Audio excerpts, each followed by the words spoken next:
Silakan berdoa.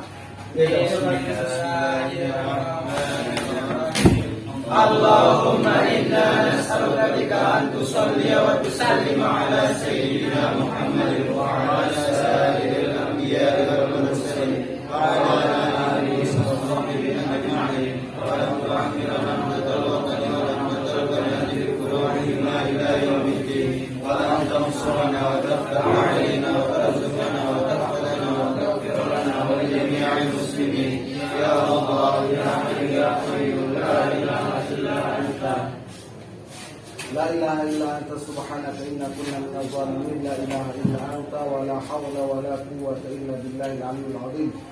Saya pesan dulu ya. Abdul Barri, Abdul Aziz, Ahmad Ansori,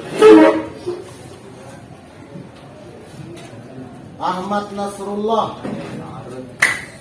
Ahmad Zainul Watani Kasih, Andika Permana, Andika Saputra, Pak Ari Rawan, Denny Kawilian, Febrian Pratama, Pri Bayu Wandra, Ikhwan Hadi, lalu Dadang,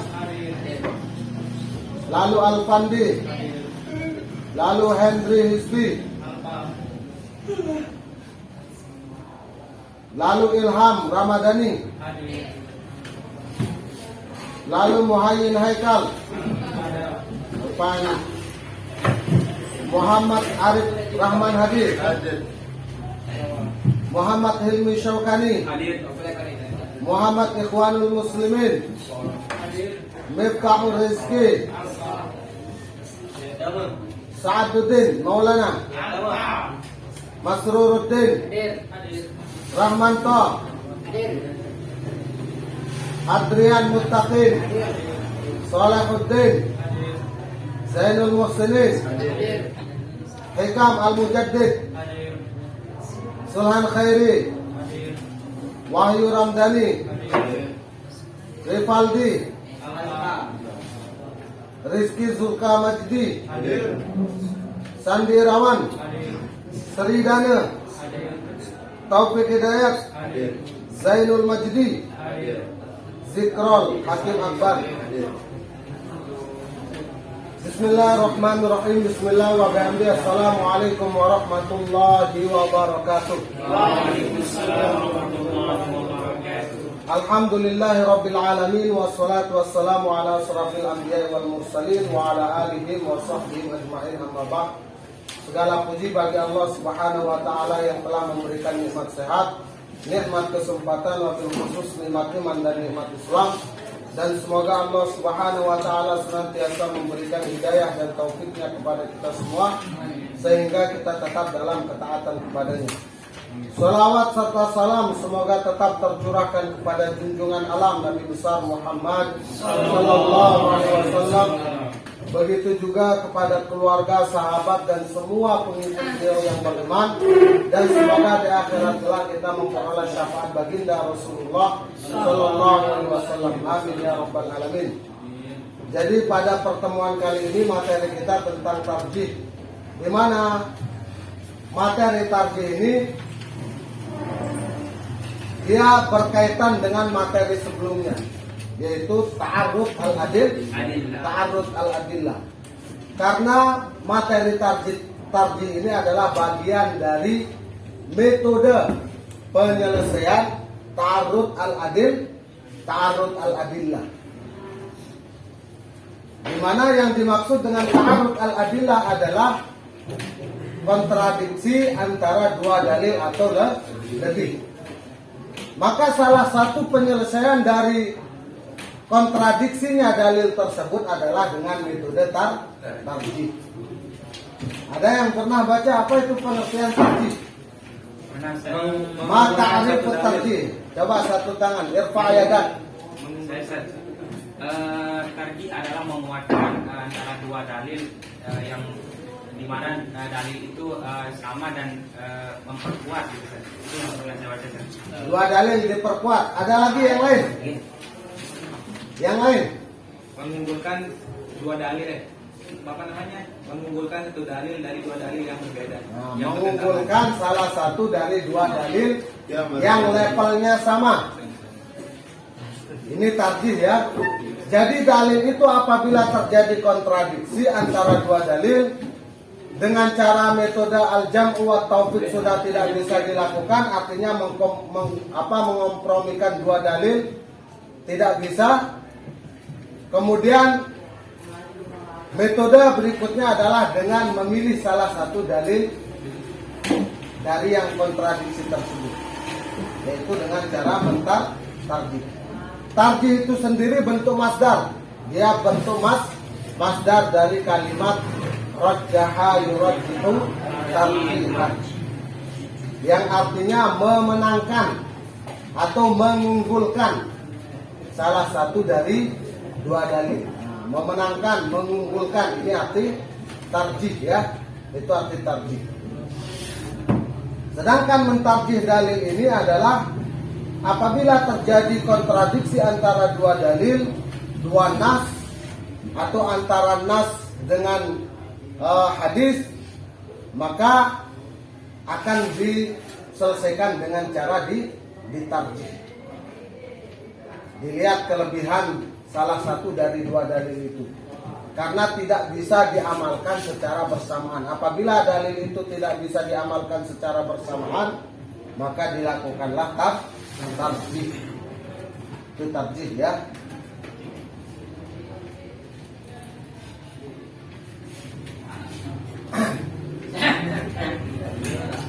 Jadi pengertian tarjih yang pertama, apa itu tarjih? Ibaratun an iqtirani shalihaini lidalalati 'ala al-matlubi ma'a ta'arudihima bima yujibul 'amalu bihi wa ihmalul akhar. Ungkapan mengenai diiringinya salah satu dari dua dalil yang pantas yang menunjukkan kepada apa yang dikehendaki, di samping keduanya berbenturan yang mewajibkan untuk mengamalkan satu di antaranya dan meninggalkan yang satunya lagi. Jadi dari pengertian ini dapat kita simpulkan bahwa yang namanya tarjih itu adalah mengunggulkan salah satu dari dua dalil yang memiliki kesamaan di dalam hukum, memiliki kesamaan dan juga memiliki kontradiksi.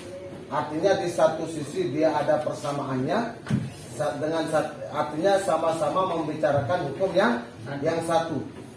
Tapi dari segi ilat hukum mungkin dia berbeda, sehingga terjadi kontradiksi. Tapi kalau kita membahas masalah ta'arud al-adillah, pada hakikatnya seperti apa yang telah kita sampaikan, seperti apa yang telah kita mudzakarahkan bersama, bahwa pada hakikatnya kontradiksi dalil itu tidak terjadi. Karena tidak mungkin Allah Subhanahu wa taala menurunkan Al-Qur'an sifatnya berbenturan atau bertolak belakang antara ayat yang satu dengan ayat yang lain. Begitu juga dengan hadis Rasulullah sallallahu alaihi wasallam.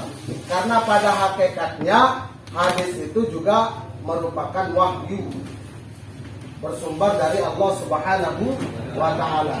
Ini kaitannya dengan firman Allah yang berbunyi, wa ma yantiqu 'anil hawa in huwa illa wahyun yuha. Tidaklah apa yang disampaikan oleh baginda Rasulullah sallallahu alaihi wasallam itu berdasarkan hawa nafsu, melainkan semuanya berdasarkan wahyu dari Allah Subhanahu wa taala. Tapi kenapa bisa terjadi kontradiksi dalil? Yang menyebabkan terjadinya kontradiksi dalil itu karena terjadinya perbedaan pemahaman ulama di dalam menafsirkan ayat-ayat Al-Quran maupun hadis Rasulullah sallallahu alaihi wasallam. Dan terjadinya kontradiksi dalil itu secara lahiriah, bukan secara hakikat. Itu ya. Dan ini menunjukkan bahwa akal manusia itu terbatas. Oleh sebab itu dalam menyikapi terjadinya kontradiksi dalil ini, maka ulama membuat yang namanya tarjih, diunggulkan salah satu dari dua dalil yang bertolak belakang. Ada juga pendapat pengertian yang lain mengenai tarjih, yaitu taqdimu ihdal hujjataini ala thaniyati limaniyatin tujabu dzalika. Berpegang, menguatkan salah satu dari dua hujjah yang lebih kuat dari yang lainnya, karena memang ada keistimewaan yang mengharuskan demikian. Pengertian berbeda disampaikan oleh Baydawi, ahli usul fikih dari kalangan Syafi'iyah. Tarjih adalah menguatkan salah satu dari dua dalil yang dhanni untuk dapat diamalkan, di mana dua dalil yang bertentangan dan akan ditarjih salah satunya itu adalah sama-sama dhanni. Sementara pendapat ulama di kalangan mazhab Hanafiyah, tarjih adalah upaya mencari keunggulan salah satu dari dua dalil yang sama atas yang lainnya. Nah, kalau kita mengacu kepada pendapatnya ulama Syafi'iyah yang mengatakan menguatkan salah satu dari dua dalil yang dhanni untuk dapat diamalkan, di mana dua dalil yang bertentangan dan akan ditarjih salah satunya itu adalah sama-sama dhanni. Maka di sini kalau kita mengacu kepada pengertian ini, tidak mungkin terjadi pertentangan antara dalil qat'i, dalil yang sifatnya pasti, dalil qat'i. Maka yang bisa terjadi itu adalah dalil-dalil yang sifatnya dhanni. Apa arti dalil dhanni? Dhanni, apa arti dhanni? Persangkaan, dugaan. Itu sebabnya kalau orang berijtihad, kalau dia salah dia dapat satu pahala, kalau dia benar dapat dua pahala. Dan tidak main-main orang yang berijtihad ini ya. Dia harus menguasai berbagai macam bidang ilmu. Artinya orang yang berijtihad itu bukanlah sembarang orang. Orang yang boleh berijtihad itu adalah orang yang levelnya faqih, orang yang dalam ilmu agamanya. Dia harus mengetahui seluk-beluk bahasa Arab, tetek bengek, mulai dari ilmu nahwu, ilmu sharaf, ilmu bayan, ilmu balaghah, ilmu manik, wabalihah dan lain sebagainya. Begitu juga dia harus menguasai ilmu tafsir. Dia harus tahu mana ayat-ayat yang nasakh, mana yang mansukh, kemudian mana ayat-ayat yang mutasyabihat. Dan dia juga harus tahu asbabun nuzul daripada ayat tersebut. Kalau dia seorang ahli usul fikih, seorang mujtahid, maka dia harus tahu ayat-ayat yang berkaitan dengan hukum. Walaupun tidak hafal ya, walaupun dia tidak hafal, tapi dia harus tahu surahnya apa, ayatnya apa, dia harus tahu. Walaupun tidak hafal, tapi diingat. Lebih baik diingat daripada dihafal ya. Karena kalau ingat pasti hafal. Kalau hafal belum tentu. Nah, kemudian apa syarat-syarat tarjih? Syarat-syarat tarjih yang pertama, dua dalil tersebut berbenturan dan tidak ada kemungkinan untuk mengamalkan keduanya dengan cara apapun. Dengan demikian tidak dapat tarjih dalam dua dalil yang qat'i, karena dua dalil qat'i tidak mungkin saling berbenturan. Ya. Jadi syarat tarjih yang pertama, dua dalil tersebut berbenturan, kontradiksi, bertolak belakang. Satu masalah tapi hukumnya bertolak belakang. Seperti hukum mandi wajib. Hukum mandi wajib ya, bagi kalau seperti hadis yang diriwayatkan oleh, di sini ada hadis yang diriwayatkan oleh siapa? Siti Aisyah tentang wajibnya mandi bila telah terjadi persetubuhan. Atas khabar Abu Hurairah yang maksudnya mandi hanya diwajibkan bila keluar mani. Tapi kalau Siti Aisyah, wajibnya mandi itu apabila terjadinya persetubuhan. Jadi di sini secara lahirnya memang kontra dia. Sedangkan yang namanya keluar mani itu ya kita wajib mandi. Tapi kalau bersenggama, berijtima ya, berjima, belum tentu wajib mandi.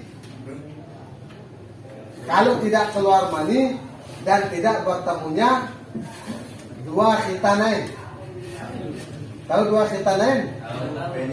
Nah, kalau tidak bertemunya dua khitanain atau bertemu tapi tidak hanya mengetuk pintu lah, maka ya tidak wajib mandi kalau tidak keluar ya. Tapi kalau dia mengetuk pintu dan masuk cuma ibaratnya manusia masuk kepalanya saja nengok, wajib mandi. Allahumma sholli ala Muhammad. Shallu ala Nabi. Nah, walaupun gak keluar, jangan memancing. Jadi berbenturan antara dua dalil ya, kontradiksi antara dua dalil. Maka nanti kalau berbenturan dua dalil yang tidak mungkin diamalkan dengan cara apapun, dengan cara dikompromikan al-jam' wa taufik tidak mungkin, tidak bisa, maka barulah dalil itu ditarjih, diunggulkan dari salah satu dua dalil tersebut. Entah cara mentarjihnya mungkin dilihat dari perawinya atau dilihat dari sifat dalil tersebut. Kemudian yang kedua, dalil yang berbenturan itu sama-sama pantas untuk memberi petunjuk kepada yang dimaksud. Artinya dalil itu memang sebagai problem solving, penyelesaian masalah untuk satu masalah yang sama. Jadi maksud dua dalil itu penyelesaian untuk satu masalah yang sama. Cuma di sini terjadi kebingungan mana yang kita gunakan. Nah, ini juga syarat sehingga tarjih itu boleh dilaksanakan, boleh digunakan untuk sebagai metode penyelesaian untuk ta'arud al-adillah. Yang ketiga, ada petunjuk yang mewajibkan beramal dengan salah satu di antara dua dalil dan meninggalkan dalil yang satunya lagi. Jadi ada petunjuk yang menyebabkan harus mengamalkan salah satu dari dua dalil tersebut. Pokoknya,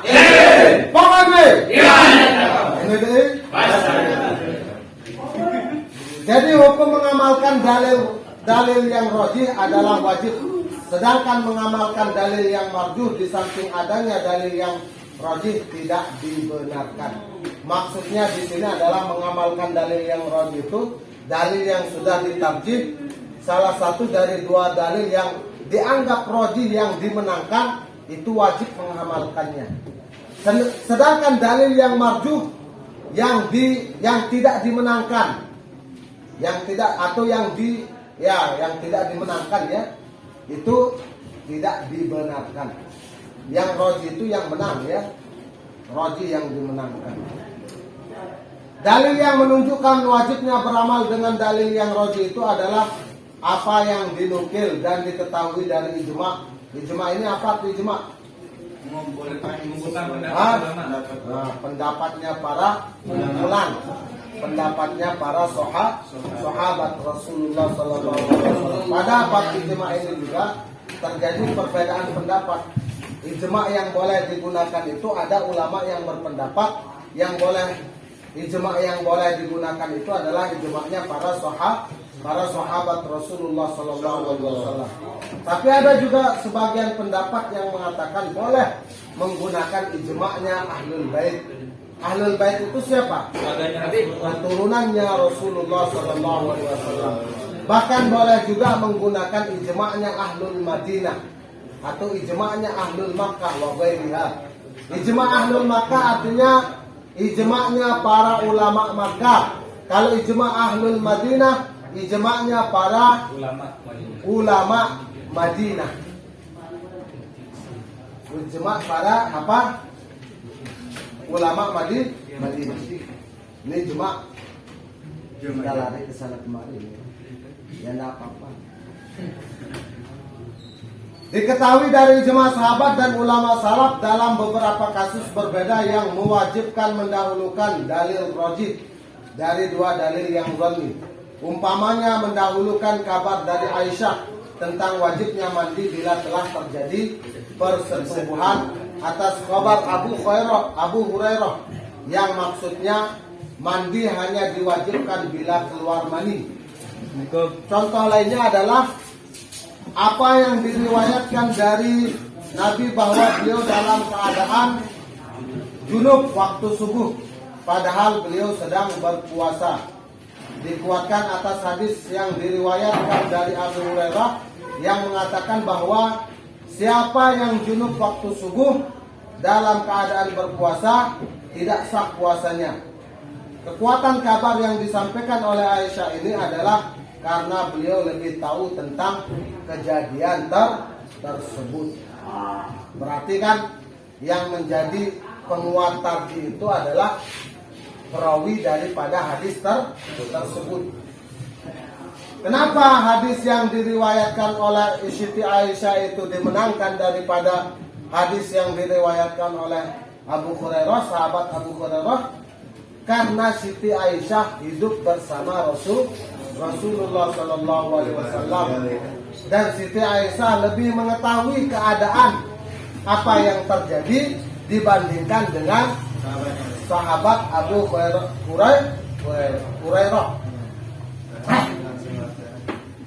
Nah ini ada pertanyaan sampai sini? Masih? Apa perbedaan tarjih sama takhrij al-hadis? Soalnya konteksnya sama, mungkin ada perbedaan. Tahrij Sama takhrij al-hadis sama tarjih. Tahrij, tarjih. Apa asal katanya tahrij ya? Kharaja yukhariju takhrij. Takhrij yang mengeluarkan. Tarjih itu metodenya. Kalau takhrij itu nanti cara mentarjih ya, cara mentarjih hadis ya itu dengan mengeluarkan salah satu dari dua dalil tersebut. Berbeda. Tarjih itu ya bisa kita katakan ilmunya ya, ilmunya. Nah, babnya lah nanti di dalam bab itu kan ada nanti subbab. Ya bagian daripada tarjih itu adalah takhrij, mengeluarkan. Ada lagi? Tidak ada. Kita lanjut. Ya. Abu Bakar Al-Baqilani menjelaskan bahwa wajibnya mengamalkan dalil yang rajih itu bila usaha tarjih berlaku secara meyakinkan atau qat'i, secara pasti, meyakinkan, tidak ada keraguan. Jadi menurut Abu Bakar Al-Baqilani bahwa wajibnya mengamalkan dalil yang rajih itu bila usaha tarjih berlaku secara meyakinkan. Artinya dilakukan dengan cara yang meyakinkan, tidak ada keraguan. Dan tidak wajib bila usaha tarjih dilakukan secara dhanni, secara perkiraan. Kalau kira-kira kalau seperti ini bagaimana? Nah, praduga lah. Tarjih hanya mungkin berlaku di antara dalil-dalil yang dhanni. Yang demikian berlaku dalam hudur, batasan dalam definisi, dan dalam dalil-dalil syar'i. Tarjih dalam dalil syarak mungkin berlaku di antara dua dalil nakli atau qiyas dan istidlal, atau antara dalil nakli dengan dalil nakli yang akan dirinci berikut ini. Sementara Asy-Syaukani dalam bukunya Irsyadul Fuhul ila Tahqiq min Ilmil Usul memberikan pedoman kepada para mujtahid bila menemui dua dalil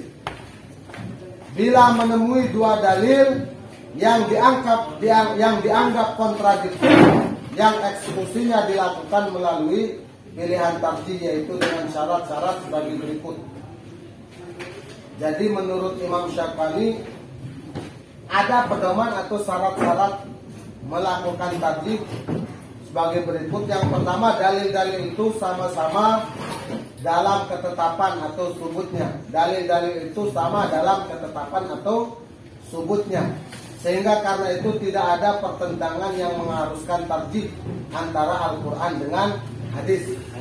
Artinya dalil itu sama-sama kuatnya, levelnya sama, maksudnya subutnya, levelnya sama antara Al-Quran dengan Al-Quran.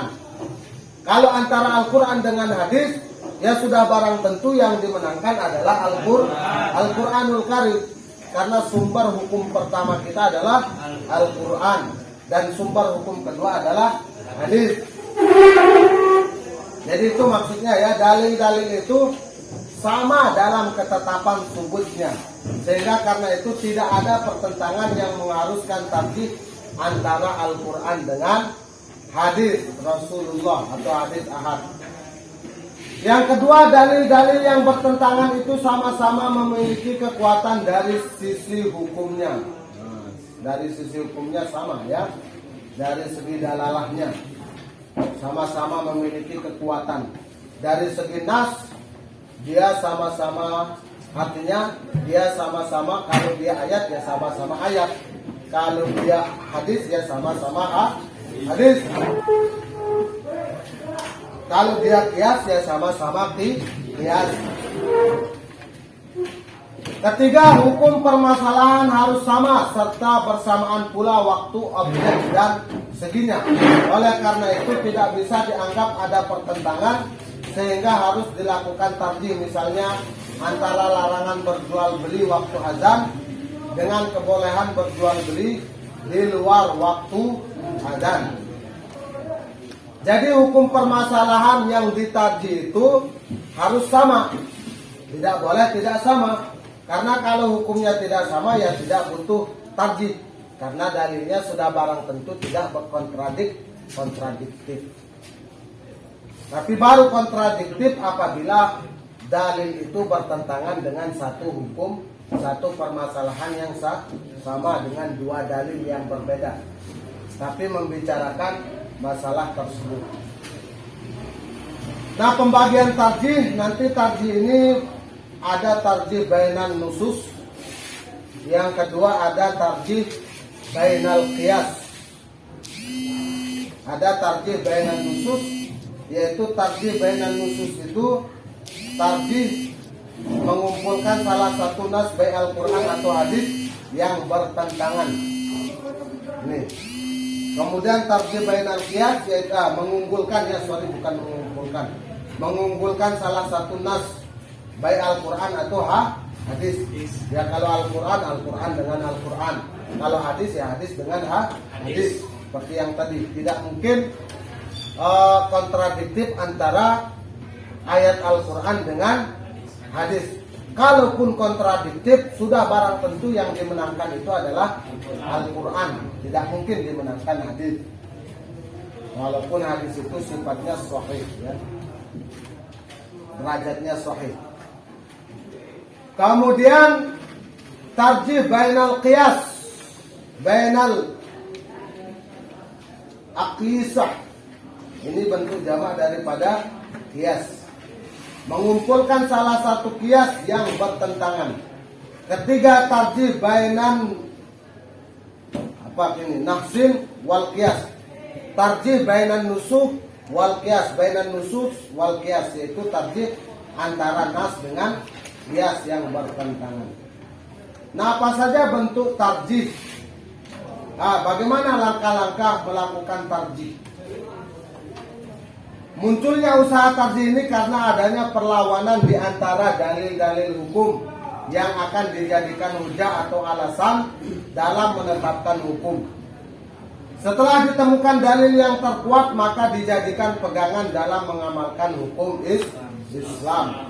Jadi munculnya usaha tarjih ini karena adanya perlawanan di antara dalil-dalil yang hukumnya yang akan dijadikan hujah. Jadi kalau dalil yang tidak dijadikan hujah ya tidak perlu ditarjih. Misalnya dalil yang berbicara tentang fadailul a'mal, keutamaan beramal. Biasanya dalilnya itu berupa dalil-dalil hadis-hadis dhaif.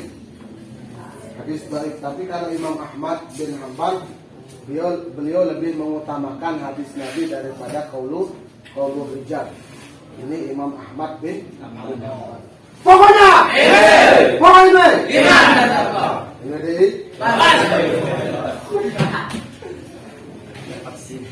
Jadi di kalangan ulama usul fikih, langkah-langkah pentarjihan ini dikenal dengan istilah masalik al-tarjih.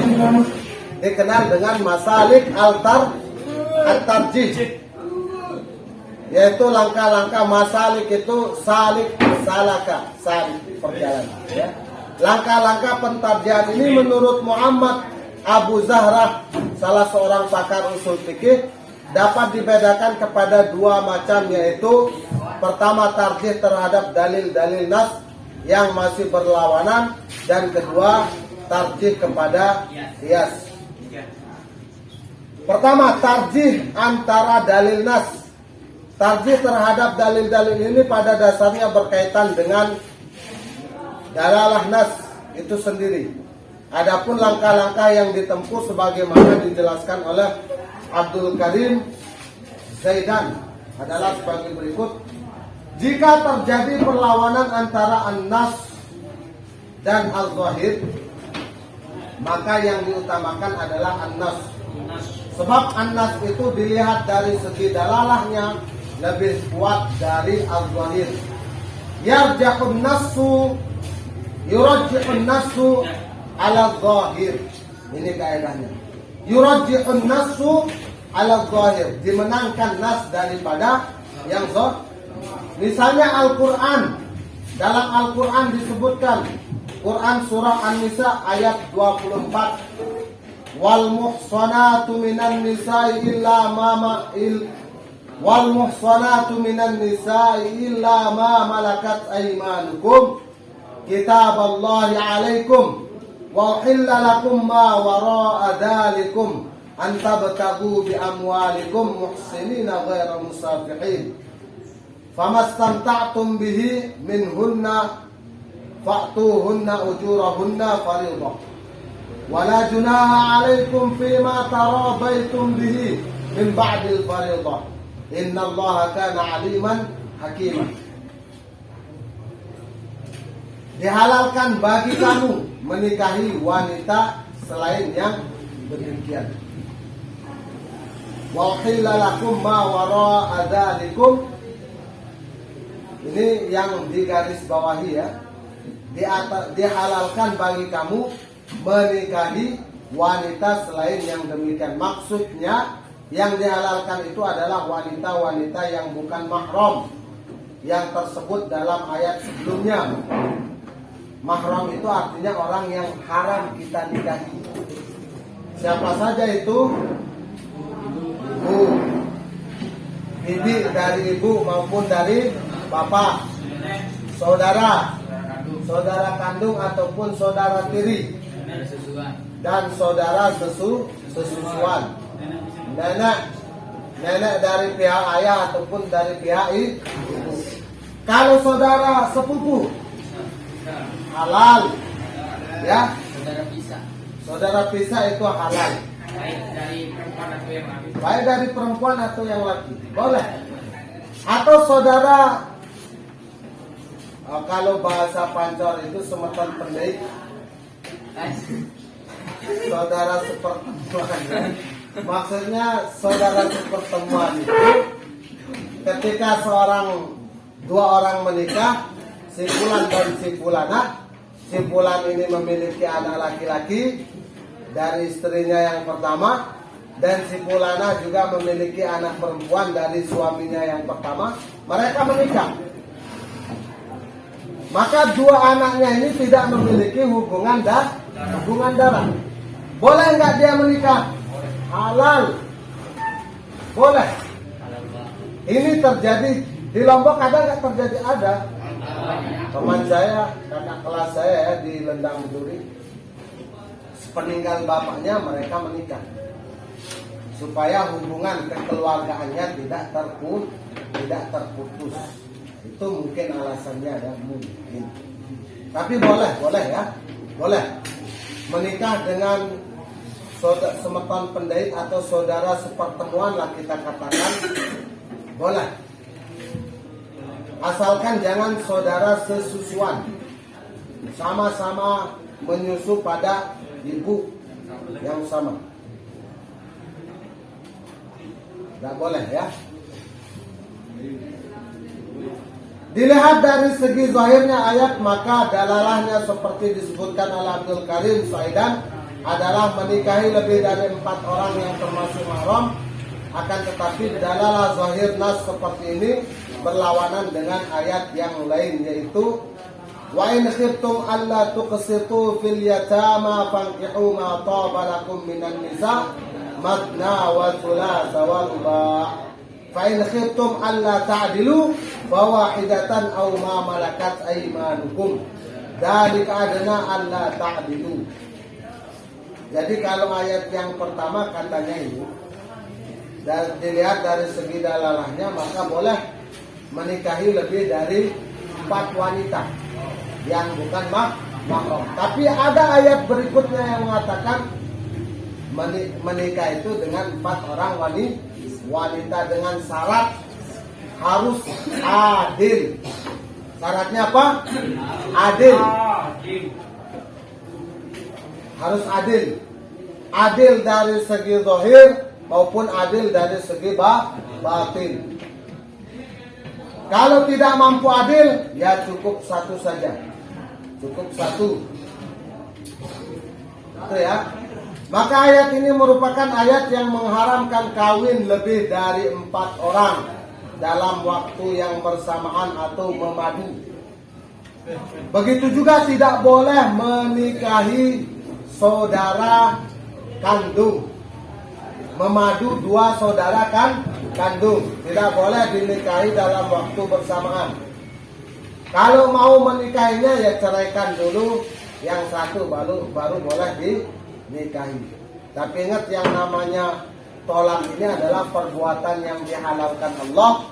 Tapi dari segi hukum dari segi hukum halal. Tapi di sisi Allah sangat dibenci karena akibatnya ya. Oleh sebab itu nanti kalau kalian menjadi kepala keluarga, maka jadilah kepala keluarga yang bijaksana dalam menyelesaikan permasalahan yang terjadi di dalam rumah tangga kalian. Oleh sebab itu menikah itu bukan hanya sekedar akad saja, bukan sekedar berijtima, berjima ya.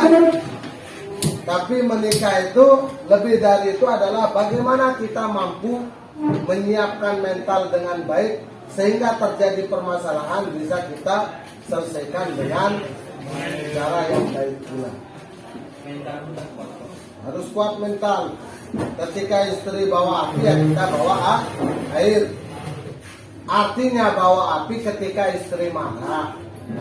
Jangan ketika istri marah kalian semprot pakai air ya. Semakin bulat dia ya.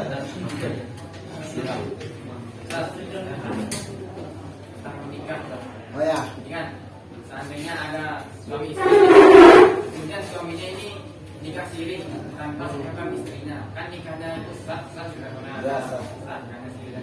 Tapi tanpa sepengetahuan istrinya, bagaimana itu Sah nikahnya. Sah walaupun tidak diketahui oleh istri. Tapi nanti kan kaitannya dengan dia yang memadu, yang poligami. Mampu nggak dia? Nah itu masalahnya. Mampu nggak dia? Kalau menjadi mudarat lebih baik tidak. Siapa sih yang tidak mau poligami? Semua kita mau ya. Semua orang mau. Tapi masalahnya mampu nggak orang poligami? Tidak. Dari segi nafkah zahir dan batin mampu nggak dia? Yang terutama dari nafkah zahir. Kalau nafkah batin ya semua orang ya. Karena siapa sih yang tidak suka? Itu ya. Jadi itu sah ya. Ada lagi yang lain? Apakah tidak berdosa Ustaz? Pengetahuan istrinya. Dari segi dosa, masalah dosa itu Allahu a'lam bishawab, karena kita bukan panitia dosa ya. Tapi kalau dari segi zahirnya ya tentu kalau kita menilai secara manusia kan itu menyakiti namanya kan. Ya pasti ini dari segi zahirnya. Kita memandang dari segi zahir karena nahnu nahkumu bil zawahir wallahu yatawalla sarair. Kita berhukum dengan yang zahir dan Allah lah yang berhak menghukum yang sir, yang rahasia. Dari segi zahirnya ya, dari pandangan kasat mata kita ya tentunya berdosa karena menyakiti perasaan wanita. Itu ya. Sebabnya kalau mau poligami minta pertimbangan istri, persetujuan dari istri. Ada lagi yang lain? Ada saya pernah dengar diskusi bersama teman tentang setara nikah juga. Dia bilang kalau ada suami istri yang berhubungan lalu dia membayangkan orang lain, itu termasuk cerai katanya. Apakah itu dibenarkan atau tidak? Nah itu namanya zihar. Zihar itu kita menyamakan istri dengan keluarga, zihar itu namanya ya. Kalau membayangkan orang lain, membayangkan artis ya, membayangkan artis dia bersenggama, bersetubuh, kemudian dia bayangkan orang lain, padahal istri, maka pada hakikatnya dia sedang berzina. Tidak boleh. Berarti nggak termasuk cerai gitu. Hah? Ada masuk dalam ini. Tak cerai, tapi dia dapat kafarah. Ya, Berarti sama hukumnya dengan orang berzina. sama. Makanya tidak boleh. Tidak boleh ya.